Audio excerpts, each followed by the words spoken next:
Bela, I am really sorry, तुम्हें hurt कर रहा हूं, बट आई स्वेयर मैं जूली की ये असल बात सबके सामने लाऊंगा। एक हाथ से अंगूठी पकड़े और दूसरे से जूली का हाथ थामते उसने बेला को देखते हुए कहा, कम ऑन कबीर, पहना भी दो ताकि जल्दी से मैं इस फाइल तक पहुंच सकूं। Come on. बेला, जो कबीर को देखकर तो सो गवार सी थी, पर दिल उसका बेचैन हो रहा था कि कबीर जल्दी से रिंग पहनाए ताकि वो फाइल लेने छत पर जाए। Oh wow, amazing. कबीर ने जैसे ही जूली के हाथ में रिंग डाली तो हाल तालियों से गूंज उठा। अब जूली की बारी थी, जिसने फटाफट ही ये काम सर अंजाम दिया। Oh wow, what a amazing couple. Jimmy ने आगे बढ़कर कबीर का माथा चूमा। अच्छा, तो अब क्यों ना कपल डांस हो जाए। कबीर ने अपने बाप की बात सुनी तो फौरन जूली का हाथ थाम लिया। बेला ने उसे ये करता देखा तो रोने वाली शक्ल बनाकर वहां से निकलने में उसे मदद मिल गई, और कबीर को लगा कि बेला को ये सब बिल्कुल अच्छा नहीं लगा। आई एम सॉरी परी, कितनी अजियत दी है मैंने तुम्हें। मैं ही हूं इन सब का जिम्मेदार, तुम बस मुझे छोड़ कर ना जाना। मिस्टर जमशेद, ये ले वो फाइल। वसीम ने जैसे ही छत में दाखिल होते हुडी पहने किसी को देखा तो फौरन ही फाइल आगे बढ़ा दी। उस इंसान ने अपने हाथ के इशारे से फाइल मांगी तो वसीम हाथ में देकर नीचे चला गया। बेला ने जैसे ही वो फाइल खोली तो उसकी आंखें फटी की फटी रहीं, क्योंकि उसमें जिमी के काले धंधे के अलावा उसकी बीवी का कत्ल भी कागजात में शामिल थे, जिसके तहत उसे 1 साल की कैद सुनाई थी। लेकिन वो पेरिस आ गया था और ये नोटिस आज उसने तब्दील करने के लिए देने थे। लाओ वसीम, फाइल दो मुझे। जमशेद की आवाज पर बेला की सांसें रुक गईं। मोबाइल उसके हाथ से छूट चुका था। उसने फाइल को मजबूती से थाम लिया था। वसीम, फाइल मेरे हवाले करो, इस बार जिमी ने गरज कर कहा था। बेला के हाथ से पसीना आने लगा। जिमी ने आगे बढ़कर उसकी हुड उतार दी थी, जिससे उसके बाल अब जिमी को नजर आने लगे थे। कौन हो तुम, और ये फाइल तुम्हारे पास क्या कर रही है। बेला ने सामने सड़क पर नजर दौड़ाई, जहां उसकी मंजिल उसका इंतजार कर रही थी। देखो, मैं कुछ पूछ रहा हूं। बेला की नजर एक तरफ पड़े काले मोटे डंडे पर पड़ी। अल्लाह, मुझे माफ करना प्लीज, उसकी जान। ये सोचते ही उसने दूसरे हाथ से डंडा पकड़ा और पीछे मुड़कर जमशेद के सर पर दे मारा। जमशेद नीचे गिर चुका था। रुको, ऐसे नहीं जा सकती तुम। उसने बेला की मैक्सी नीचे से मुट्ठी से जकड़ ली। बेला फौरन उसके हाथ से अपनी मैक्सी छुड़वाने लगी। मुझे पता था, तुम ही हो जिसने मेरे बेटे को फंसाया। कबीर तुम्हें छोड़ेगा नहीं। जमशेद ने उसको एक नजर देखा। छोड़ेगा तो तब नहीं जब वो मुझे ढूंढ पाएगा ससुर जी। बेला ने एक नजर उस पर डाली, जबकि दूसरी नजर हाथ में ली फाइल पर डाली। अब देखना कैसे तुम्हारे किए की सजा देती तुम्हें। जल्द ही तुम्हारे बेटे को भी तुम्हारी सच्चाई बताऊंगी। ये कहकर वो वहां से निकल गई। रुको, वो फाइल दे दो, नहीं तो जान से मार दूंगा। ओए लड़की। जिमी बस इतना ही बोल पाया जब खून की वजह से एक झटके से ही बेहोश हो गया। क्योंकि तुम ही हो, अब तुम ही हो मेरी आशिकी, अब तुम ही हो। जैसे ही बेला ने फाइल अपनी मैक्सी में छुपाकर हॉल में कदम रखे तो ये लाइन शुरू हो चुकी थी, और उसी वक्त कबीर की नजरें उसके हिचकिचाए चेहरे पर गई। बेला ने कबीर को देखकर पुरसुकून रहने का ड्रामा किया। कहाँ जा रही हो। थोड़ी देर बाद जैसे ही बेला ने बाहर का कदम रखा तो कबीर उसके पीछे आ गया। मुझे इन सब में घुटन सी हो रही है। प्लीज कबीर, मुझे ये सब कुछ हजम करने के लिए कुछ टाइम अकेले में बिताना है, ताकि मैं ये एक्सेप्ट कर सकूं कि तुम्हारी और जूली की मंगनी हो गई है। बेला ने एक आंख से आंसू साफ करते हुए कबीर से नजरें चुराते हुए कहा। I am so. कबीर अभी माफी भी ना मांग सका जब बेला बाहर की तरफ निकल गई। कबीर, कहाँ जा रहे। कम से कम आज का दिन तो मेरे नाम कर दो, हमारे होने वाले। जूली प्लीज, जुबान को लगाम दो। कबीर जूली की बात काटकर वापस स्टेज पर आ गया। Thank God. बेला ने बाहर आकर सुकून का सांस लिया।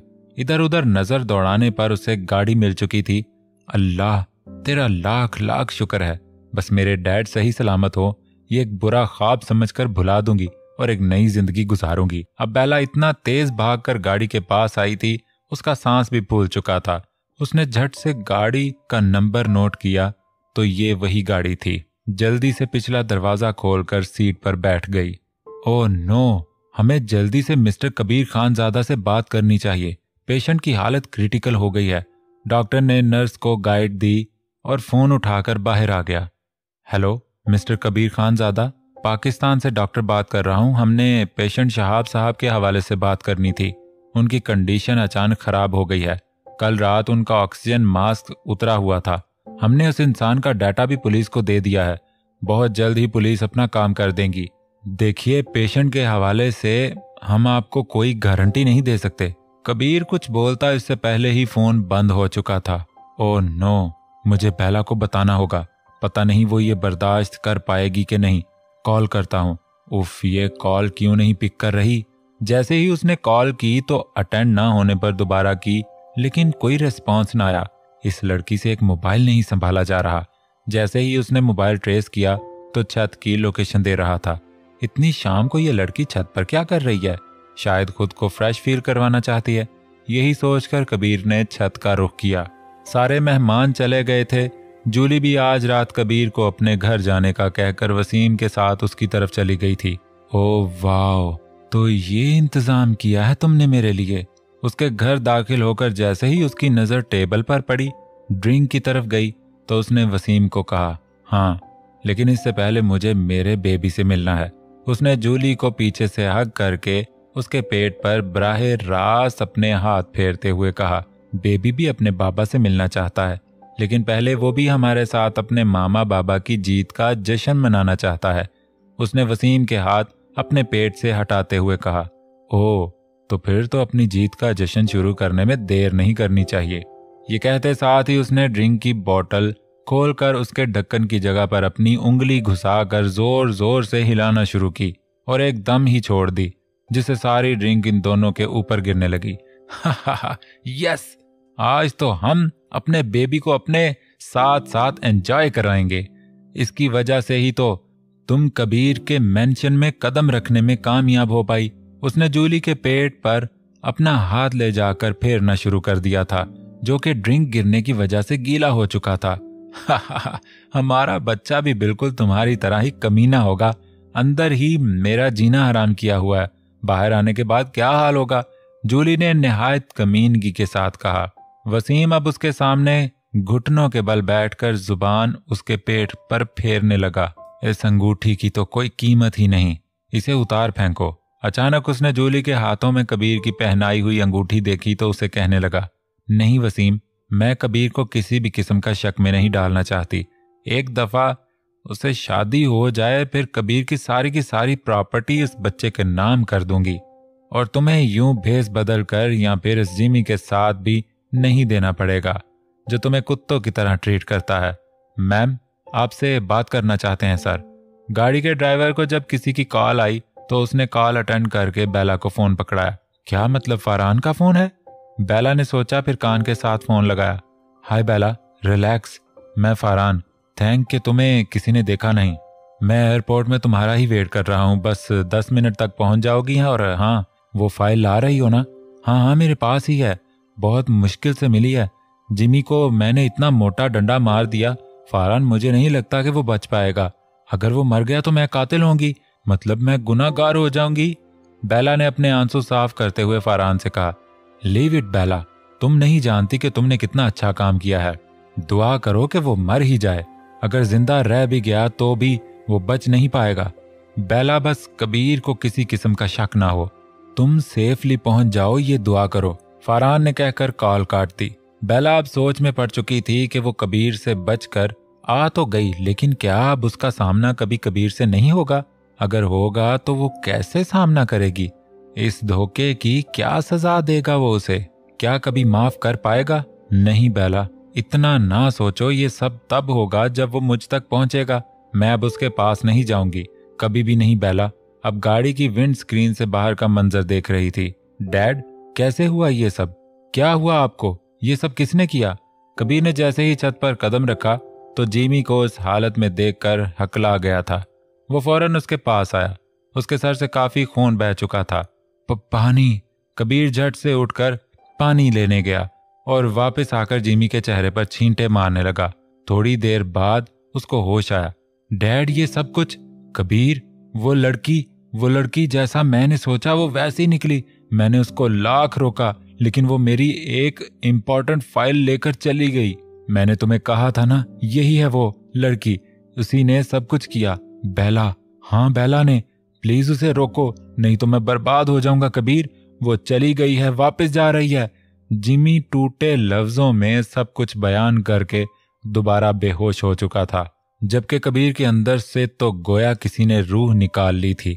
बेला, तुमने कबीर को धोखा दिया? तुमने मुझे धोखा दिया? ये थी तुम्हारी प्लानिंग? मुझे अपने झूठे यकीन में फंसाया, मेरा भरोसा जीता और फिर चली गई। मेरे बाप की खुशियों की दुश्मन तुम थी, तुम मेरी मां की कातिल की बेटी। कबीर ने आसमान की तरफ मुंह उठाकर जोर से चिल्लाना शुरू कर दिया।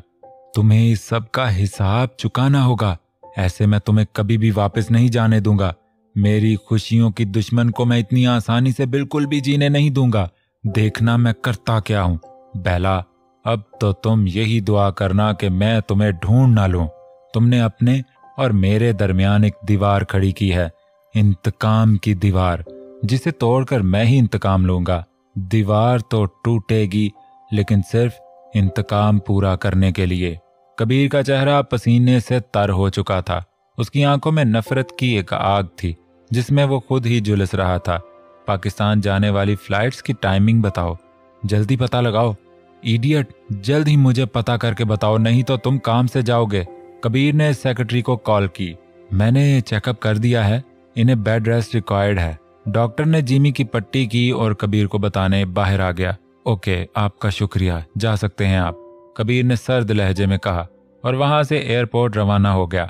सिर्फ आधा घंटा, उसके बाद बेला की फ्लाइट थी। कबीर ने गाड़ी की स्पीड ये सोचकर और भी बढ़ा दी। तकरीबन 15 मिनट बाद वो एयरपोर्ट पहुंच चुका था। फौरन ही दौड़कर वहां दाखिल हुआ। दूसरी तरफ बेला वो फाइल फारान के हवाले कर चुकी थी। फारान ने जल्द ही वो फाइल अपने एक क्लाइंट को दे दी, ताकि वो जल्द ही इस फाइल की प्रिंट्स पाकिस्तान दर्ज करवा दे। अभी उसने ये नहीं सोचा था कि वो पेरिस केस हायर करवाए या पाकिस्तान, क्योंकि ये सब काम उसने पाकिस्तान में ही किए थे, जिसकी वजह से पेरिस में उसे मुश्किल होनी थी। इसलिए उसने फाइल के प्रिंट पाकिस्तान मेल करने का सोच लिया। बेला अब फारान के साथ बैठी अपनी फ्लाइट का वेट कर रही थी। फारान उसे कुछ इंस्ट्रक्शन गाइड कर रहा था, जब अचानक की ठा की आवाज से एयरपोर्ट में इश्तिहार पैदा हो गया। खबरदार, जो किसी ने एक कदम भी आगे बढ़ाया। कबीर ने अपनी चुंधिया देने वाली नजर इर्द गिर्द डालते हुए कहा। बेला ने कबीर को देखा तो फारान का हाथ दोबारा अपने हाथ में थाम लिया। ये मुझे मार देगा फारान, तुम मुझे बिल्कुल भी छोड़ के ना जाना, मैं मर जाऊंगी। फारान, बेला अब ऊंचा ऊंचा बोलने लग गई। आसपास के लोगों को उनकी कुछ समझ नहीं आ रही थी, इसलिए थोड़ी देर बाद यहां से गुजर जाते थे। हा, बेला, अगर तुम आराम से मेरे साथ चली तो इस गोली से नहीं मारूंगा तुम्हें, आई प्रॉमिस। लेकिन अगर जरा भी होशियारी दिखाई तो फिर तुम्हारे साथ इसे भी उड़ा दूंगा, और आई डोंट केयर, इसके बाद जो मर्जी हुए मेरे साथ। कबीर ने गन का निशाना फारान के चेहरे पर करते हुए कहा। बेला, तुम्हारी फ्लाइट का वक्त हो चुका है, तुम जाओ, मैं इसे देख लूंगा। फारान ने कबीर पर नजरें गाड़ते हुए उसे कहा। बेला ने कबीर को देखा तो जिसकी आंखें उसे वार्निंग दे रही थी। जाओ बेला, गो, इसके बाद मैं इसका काम पहले तमाम करूंगा। तुम्हारे कर्मों की सजा तो तुम्हें पाकिस्तान में आकर भी दे दूंगा। स्वीट हार्ट, तुम्हारा बाप तो वैसे भी कब कब मर चुका होगा। कबीर ने गुस्से से बेला की तरफ देखते हुए कहा। कबीर, मेरे डैड को तुम बीच में मत लाओ। तुम क्यों लाई मेरे डैड को बीच में? कबीर इससे पहले कोई जुबान दराजी करता, उसकी नजर आसपास पड़ी तो रुक गया। नहीं कबीर, तुम्हारा बाप एक गुनाहगार है, बेला ने उसे बताना चाहा। तुम चलो मेरे साथ, असल गुनाहगार कौन है ये तुम्हें मैं बताऊंगा। कबीर ने गन नीचे करते हुए उसे उंगली का इशारा करके कहा। बेला, यू हैव जस्ट 5 मिनट्स, जल्दी जाओ, तुम्हारी आजादी तुम्हारा इंतजार कर रही है। बेला, हाँ बेला, जल्दी जाओ, तुम्हारी बर्बादी यानी कि तुम्हारे बाप की मौत तुम्हारा इंतजार कर रही है। जाओ जाओ, मैं तो जा रहा हूं वापस। अगर तुम पाकिस्तान चली गई तो याद रखना, पहली खबर तुम्हें यही मिलेगी। अगर ऐसा कुछ नहीं चाहती तो मेरे घर के दरवाजे तुम्हारे लिए खुले हैं, फिर मैं तुम्हें बताऊंगा असली गुनाहगार कौन है। कबीर ने बेला के कान में जहर घोला और वहां से चला गया। बेला, कम ऑन, जाओ, ओनली 3 मिनट्स लेफ्ट, फारहान ने उसके कंधे पर हाथ रखते हुए कहा। नहीं कबीर, मेरी किस्मत में आजादी नहीं लिखी। I don't know. कबीर, ये सब कुछ इसलिए कर रहा कि मैं पाकिस्तान जाना चाहती या कोई और रीजन है?